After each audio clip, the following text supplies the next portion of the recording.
guys, welcome to Windsome Cottage Garden. My name is Hannah and I'm so glad that you decided to join me today.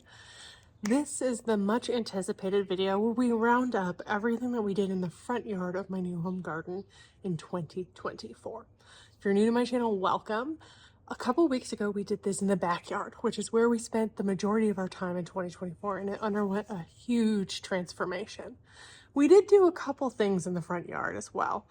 It wasn't as much as I had hoped, but we got some things done, and this video is going to be highlighting everything that was accomplished then. So I'm just going to dive in and show you what it looked like when I moved into this house in 2023, because we didn't do a lot before then. So let's do that. We'll recap and I'll come back and give you a glimpse of what everything is looking like now near the end of April. To give you an idea of where we started, here's some video I took right when I moved into this house for the first time. The front yard is spacious and beautiful, and you can notice here this is before the fence was put in. I also have this side along the walkway, and I'm kind of talking about some of my plans here, that eventually I'd like to turn into a large garden bed, but not much has changed here this year except a couple small bits and pieces installed. This is also how that front bed looked. There's been a couple minor changes here, but unbeknownst to me at this time, this entire area is covered in fabric. You can also see, this is when I had all the material for the fencing, that this is what the side bed looks like, which I want you to pay particular attention to because it's where the big changes happened this year. Starting right in on this big bed that I added in here, you will note that there are 4 quickfire fab hydrangeas that I planted after the fence was finished. In 2023, at the end of the year, I don't think I recorded myself planting them because I planted them basically in the dark by flashlight one night, trying to get them in the ground before snow came. But you will notice soon that I am actually hand digging out everything in this area. That's because this is an area where I know I have a lot of buried cables. My electric is here, my internet is here, and I think there may be gas and some sprinkling lines. I don't remember all of them.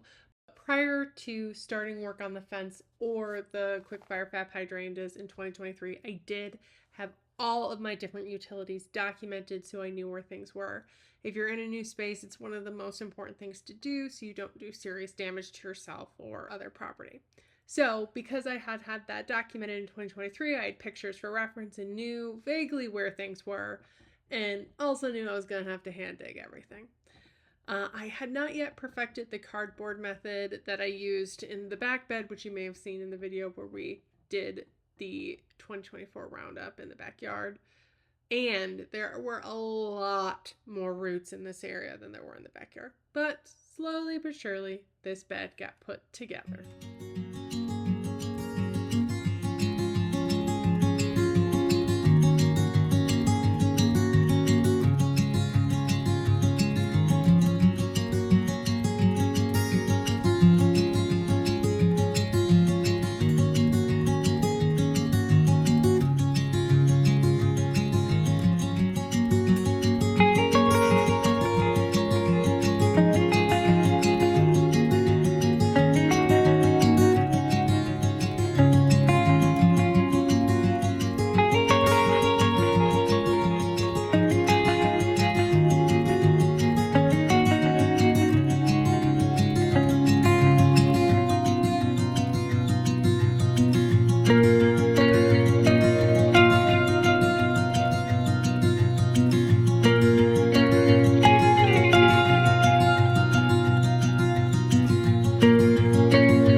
as you look at it from the street, this is what it looks like. Now, I really wish I was able to kind of show you the aerial shot, but we did kind of get our hose out, as you saw, and use that to create a couple curves that kind of gently bring it along over here. Now, I didn't bring any metal edging because I'm likely to kind of continue this, but we did curve it into my neighbors, and I think eventually we'll probably bring it more into about here as I figure out a couple things, and if I like this angle. I suspect I also might kind of round it over there.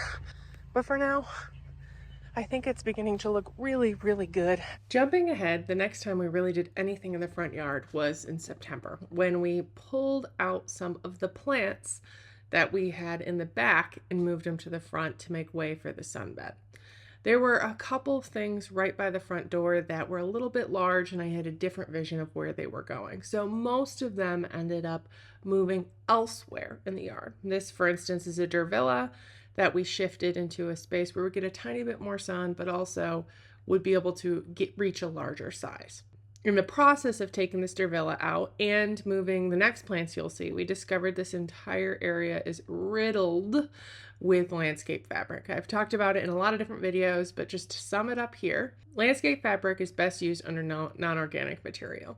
Putting it under mulch or other soil is really not a good idea. As the organic matter breaks down, it sinks the fabric. So this fabric ended up being 6 to 8 inches below the surface line. Roots were growing into it. It did not break down like some of this fabric is advertised to. This fabric had probably been there for 13, 14 years and looked fairly new. And it's not healthy for the plants, especially if you don't allow enough space for them to grow their trunk. A lot of the plants that we removed from the back of the yard or were in this area were growing through the fabric, and it had stopped it from getting a lot of water. So before you put down landscape fabric, really think about if it's the right application for it. A great application would be putting it under stone in a walkway to help with weed suppression, or an area where you're dealing with a persistent issue like bindweed, but I would not put mulch on top of it. And if you're putting it around a plant, make sure that you are giving that trunk breathing space so it doesn't end up strangled. This became particularly hard in this area because there were tree roots growing in this spot, and it turned into a back-breaking exercise.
After shifting those things around the front door, we got started finishing this little corner of that shade bud we worked on earlier this year. As you can see, there's something new here that I did not record. My dad is building me a trash cart storage area. And he put this in as one of the reasons why we waited so long to do this area, because I wanted to give him space to build this out. and I did not record it. I knew that I wanted something there that would hide the trash carts and not force me to store them in my garage or on that short, small path on the side of my house, which I use all the time. It's not finished, even to this day. The intention is that we will level it out, bring in some stone, put down some landscape fabric because it's the right application. And then we're also going to put a trellis there that will kind of mask the carts. But in the meantime, now that the box has been built and all the things sunk, I can finish planting using things from my plant hoard in this front area. And this is a deeply shaded area, and I have so many beautiful things in here that I am so excited about. I did mention last time when we were working in this area that I was hand digging stuff. I know exactly where all the cables were, and the area that I just was using my auger is not a place where there are wires, just as a quick FYI.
As October faded into November, it was time to assess what was in the plant hoard and could be gotten in the ground. Right here you can see me planting a clematis that I already had.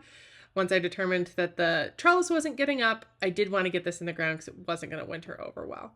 We also got some random things planted, like right here is a baby from the crazy viburnum at the cottage. I'll pop a picture on the screen for you to reference the type it is. And it looks like it's in a sea of its own, but I have plans for this area to be part of the garden bed moving on.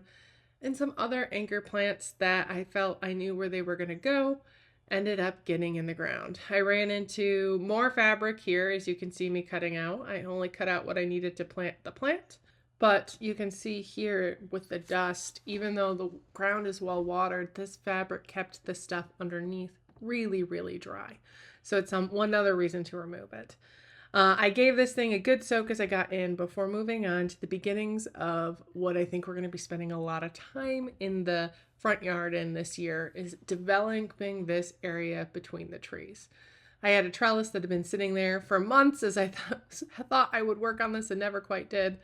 And I spent a lot of time getting it and the clematis that's going to be going in on it planted and centered and leveled so that I could live with this winter with this pretty little thing here to help get me thinking and creative ideas flowing on what this could look like.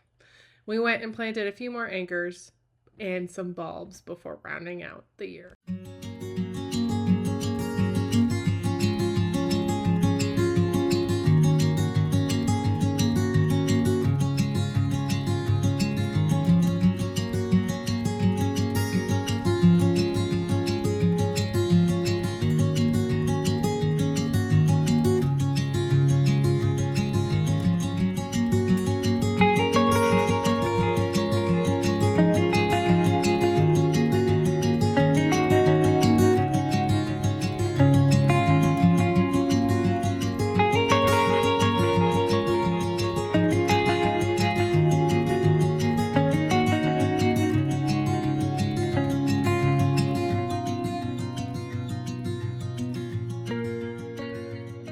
So now that you've gotten to see all the work that went on in 2024, let me give you a glimpse of what it's looking like now. Things are coming to life and my daffodils are in full force. I am on the side of my house right near the gate, which is right next to this trash cart enclosure, which as you can see is still not done. But you can also see all the different things that are coming up in this bed. And I'm going to just do a quick walk around and show you some of the pretty things. I am very pleased to say all of the Brunnera, it came back, and actually 2 of them are putting on some little flower stalks, which is exciting. Most of the toad lilies are coming back in some form or another. The astilbes are starting to make a comeback, and this guy was the itty bitty little stick of an oak leaf that looks like it's been nibbled on one bit, but it's living. The hydrangeas are looking good. Some more than others, unfortunately. But check out the glorious daffodils in this space right now. Some things are just beginning to wake up. Hostas haven't really done a ton. Hellebores are in a couple of different stages. Here's an older bloom. Here's a newer bloom. But overall, I think this mostly weathered the winter fairly well. I have had some, probably rabbits, eat all of my crocus, which is disappointing. And they also came and nibbled these guys, which are, this is the same variety of oak leaf hydrangea, but good buds. There was another one too. Oh, this is the one that they ate down to like nothing. Pretty hellebore too. I don't know what all these seeds are. I gotta probably pull them. But some of these daffodils are just, look how big this is. And this is actually another one that's got a massive cup. It's more open. Looking pretty good in this area. Moving to the other side of the front yard. There has been a couple of fatalities. Well, this azalea is looking glorious right now. I mean, really full blossom. You can see as I move over here that this boxwood definitely is completely dead. And this one I would say is 65 to 70% dead. And I don't know if it's worth the chunk, unfortunately, that I would have to cut out there. And this is just beginning to bronze, but it's probably dead to about there, is unfortunately the main chunk by my front door. I am happy that this guy mostly survived. I do need to kind of give it a little bit more time and come in and do some pruning where the dead is done. But this is an area that we're going to be spending a lot more time in.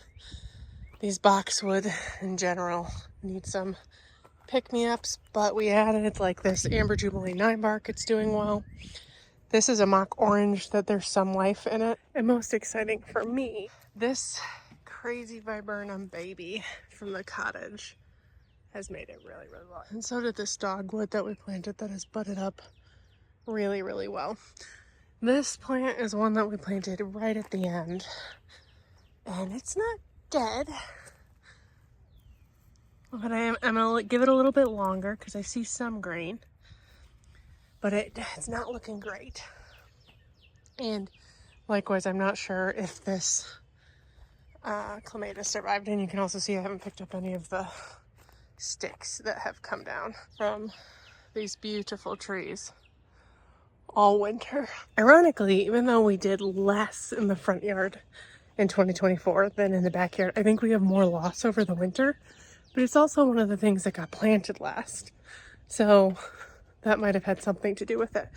Overall though, that front bed is looking amazing, and I'm really excited about what we're going to be working on next. More accurately, I'm really excited about one of the projects we have on the front this year, and then there's some necessary stuff that I'm not looking super forward to. This whole bed is riddled with landscape fabric, and it needs to be taken out. Right now, the myrtle in here is looking really, really pretty. It's got its annual flower, which is a super sweet periwinkle. And it's likewise over here as well.